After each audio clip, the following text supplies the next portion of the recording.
The Core Technology Group. Bunch of big brains found in all 5 of our studios.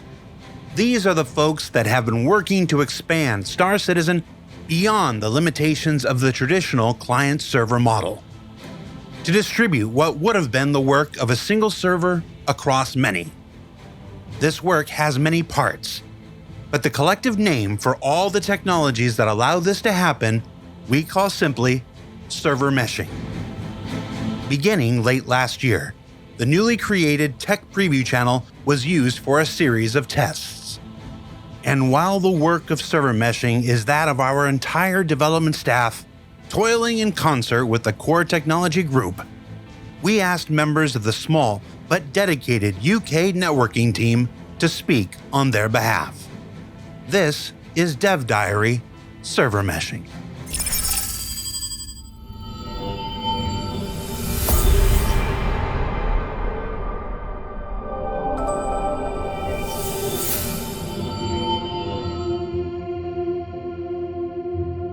Yeah, that was a nerve-wracking one for us because it was the first time, going out public with such a big fundamental change for how we run the game. Replication layer network code split out from the dedicated game server, running in its own service we call the hybrid service. So these tests are not just for us in Core Tech. These are also for the game side as well, so they can actually see their systems functioning along with server meshing.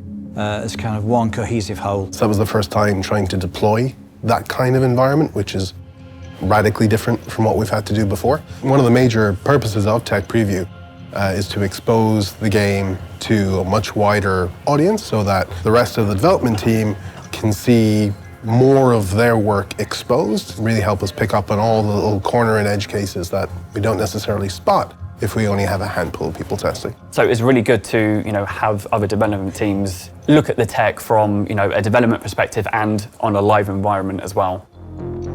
In Alpha 3.18, we introduced the Replication layer, our first major milestone towards server meshing. It offloaded the entire state of the universe, things like characters, ships, weapons, and more, away from the game server, which we call the DGS. It wasn't the smoothest process, but the work of splitting the replication layer to be shared between the client and EGS into a new hybrid service still needed to be done, as was testing of a brand new server crash recovery system that was long overdue. These would be the focus of our first 2 Tech Preview tests, and everyone was excited to learn everything we could with help from the community. Basically, we learned that it worked. Went surprisingly well for us. Yeah, it was great fun. Yeah, good job. It works. We learned that, the technology was working kind of as we expected. It was surprising how well it actually worked. For the backers, the major change that they would have observed through these tests was the improvement for server crash recovery. So the first outing with server crash recovery, we were talking 25, 30-minute recovery times, frequent crashes all over the place. It's almost like we're pulling the tablecloth out from underneath everybody at once. So it requires people to make some interesting considerations and kind of shimmy that tablecloth back underneath with the new server. So if the server crashes, the game state still survives. We can spin up another server, and when it connects again, the new server connects again. It can get all the game state back, and clients can continue on their merry way. Basically server meshing for game code all at once in one big giant transition. But I think by the time we were getting to this, second and third tests, we're starting to see things dramatically quicker and dramatically more reliable. Yeah, I think I was probably expecting it to explode. Yeah, pretty hard. But we were surprised that the game code worked as well as it did without needing changes. Backers have a way of finding and breaking things. So having a good few hours testing in backers' hands in a more or less real-world environment was incredibly valuable. Of course, this is still game development, and these were tests not just for the Core Technology Group, but for every other dev team to see just how much work they still had ahead of them. Work that continues today, adapting all of Star Citizen's various game systems to the realities of server meshing.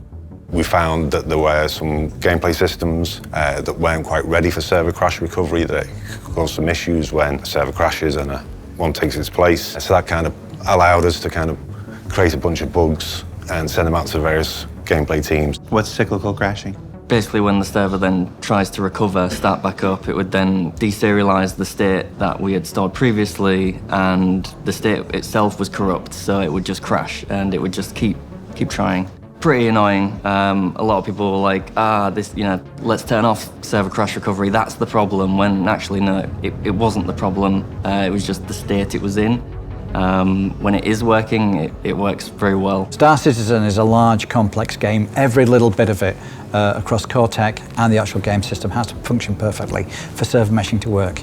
The test allowed us to point to parts of the code where things didn't function, so we could go back to the game teams and say, you need to go back and you need to rework this particular system. Being able to allow the replication layer to kind of soak is kind of how we were able to get it from basically having things work for the first time to a production-ready product. Making sure that we were in a good state so that we could progress with the next set of tech preview tests. It had worked twice now?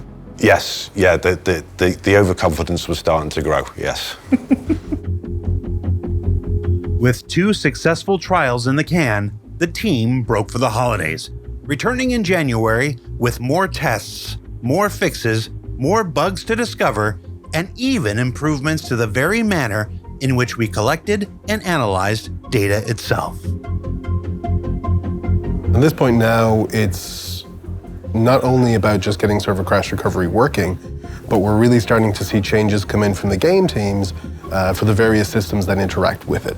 So from those early tests, people would have seen a loss of state for certain systems or things that just didn't recover well. If you ended up in a weird condition where, let's just say, you were in the middle of respawning during a server crash. But this is when we were noticing, a lot of major spikes, and a player tries to interact with a door or a ship or tries to pick up something, and they could be waiting several minutes for something to actually happen. But then it was also other game code as well. Other teams, send in sort of like serialized variables and messages across the network.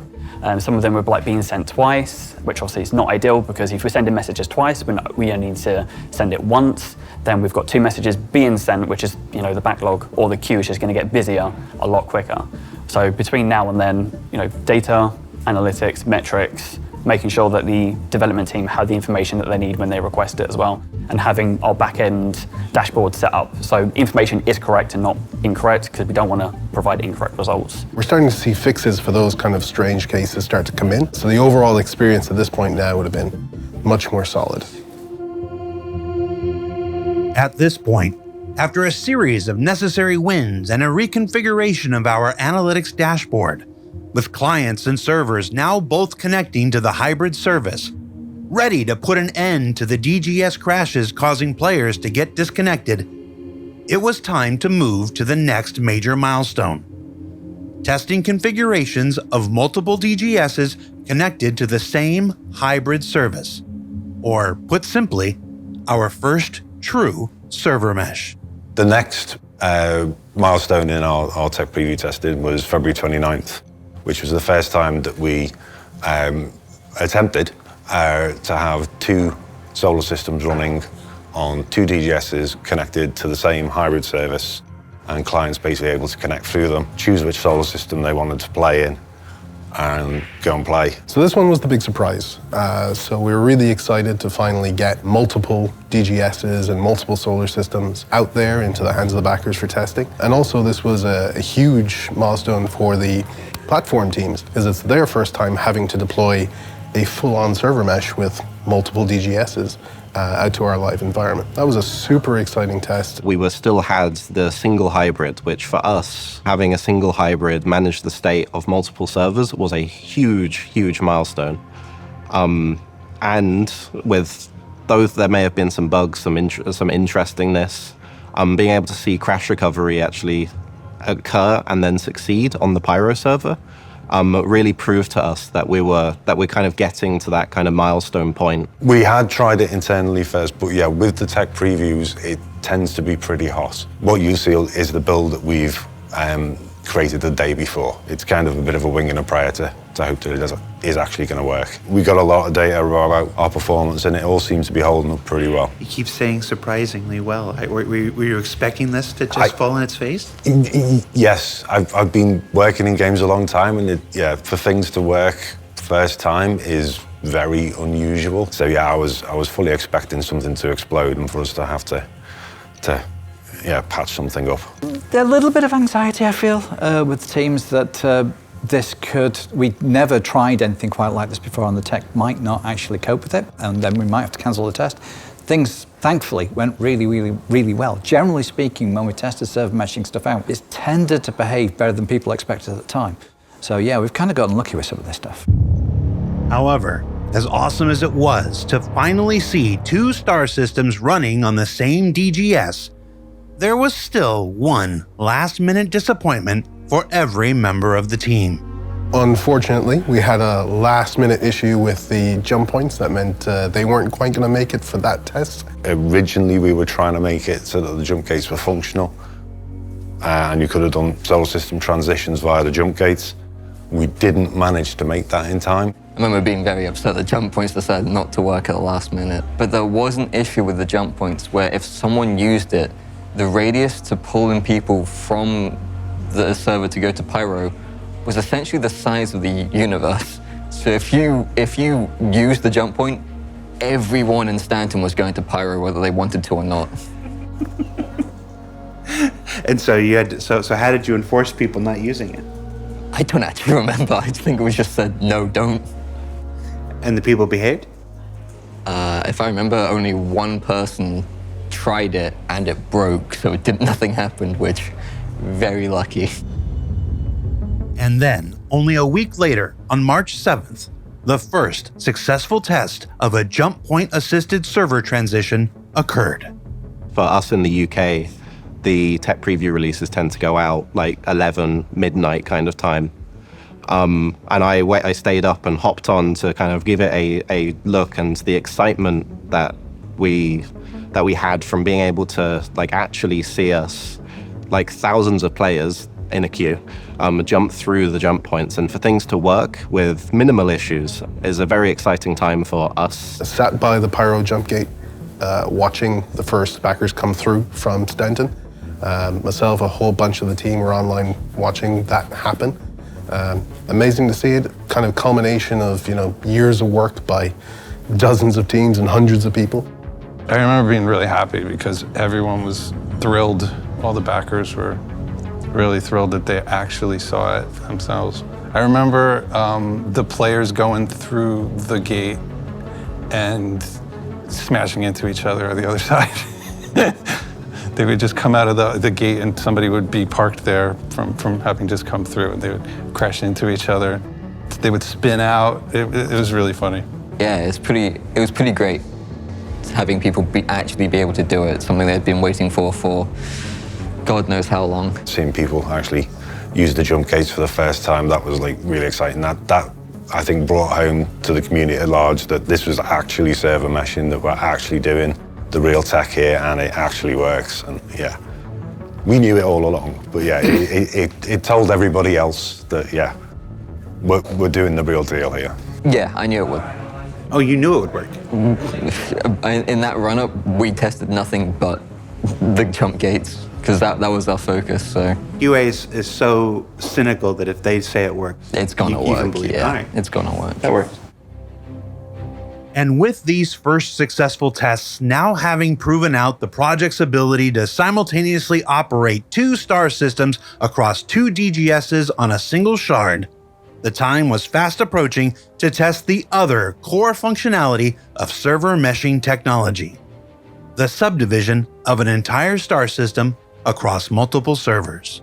We'd done the jump gate, so we focused on just having the Stanton system again, but this time we split the Stanton system between multiple DGSs. It's super exciting now to finally deliver on what I think a lot of people's vision of server meshing is, which is a single solar system being divided into multiple areas that are all being managed by multiple DGSs. We were once again really, really nervous about how this is going to work. The subdivision of Stanton up into multiple servers is technically a risky thing to do. So the way that we did that is we kind of carved up the Stanton solar system into what we call territories, and then we'd assign those territories to different numbers of DGSs. And while we were doing that, we also tried increasing the player cap. We tried 2 DGSs, 200 players, 3 DGSs, 400 players, 4 DGSs, 400 players, and then we just decided to go a bit nuts, and we tried 6 DGSs and 800 players.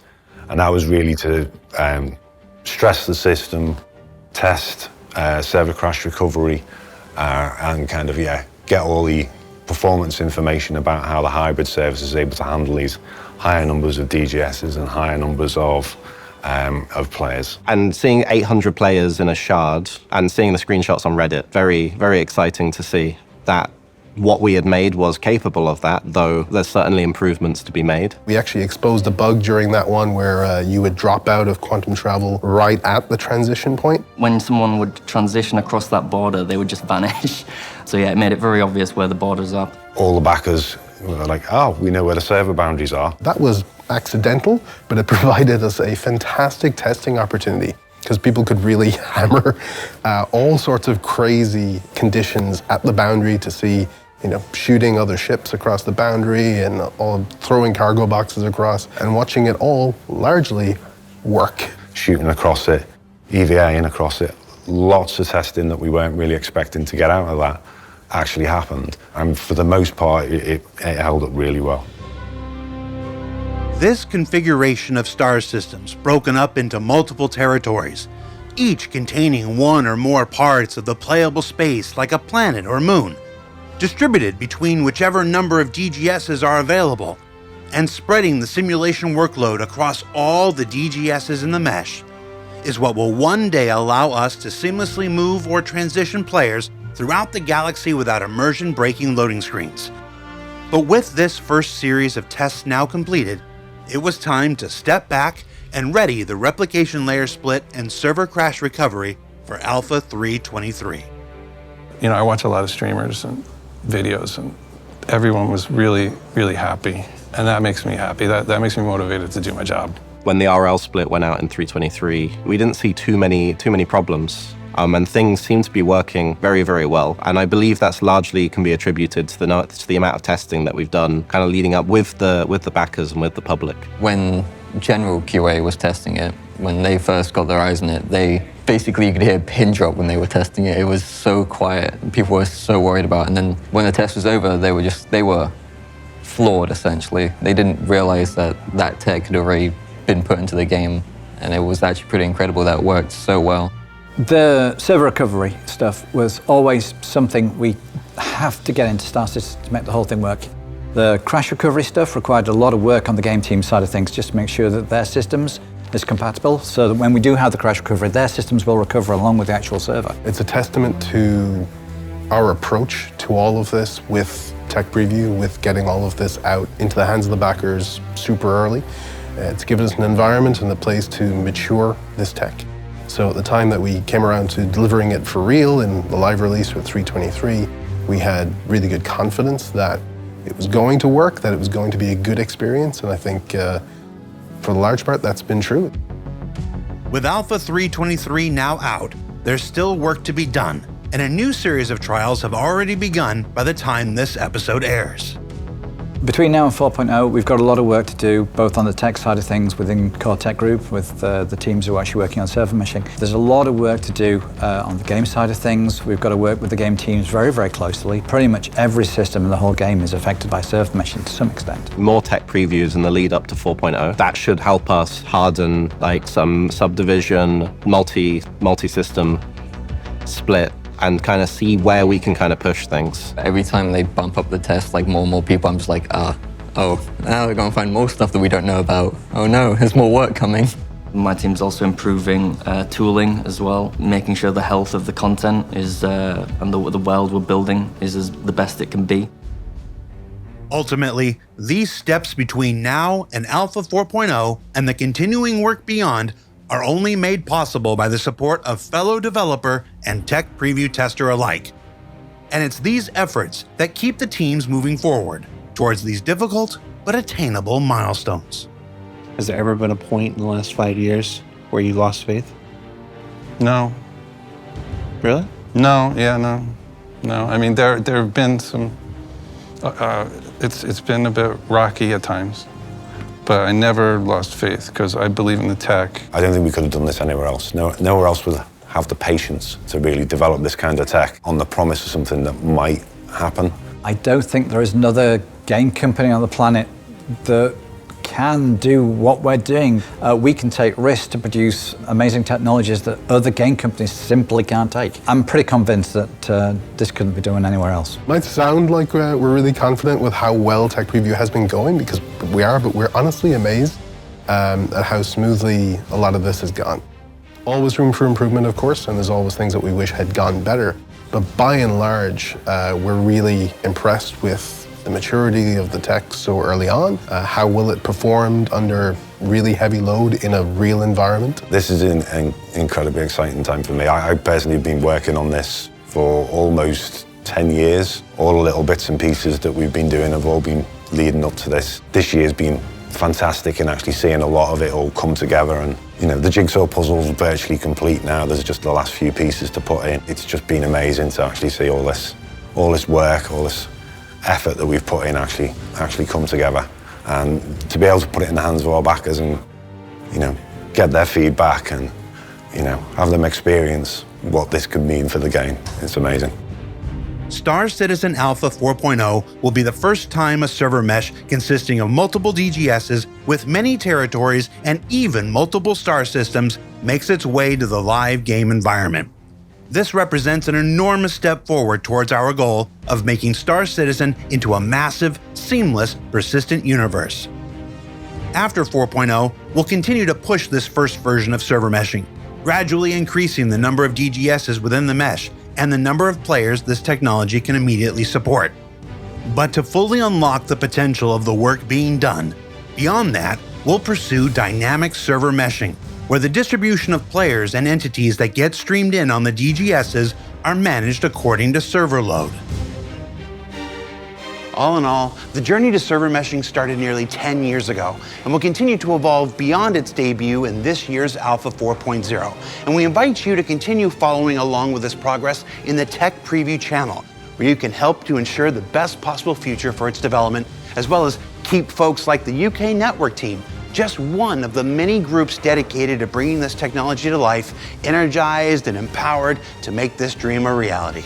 For Inside Star Citizen, I'm Jared Huckabee. Thanks for letting us share the people and process of game development with you, and we'll see you all here next week.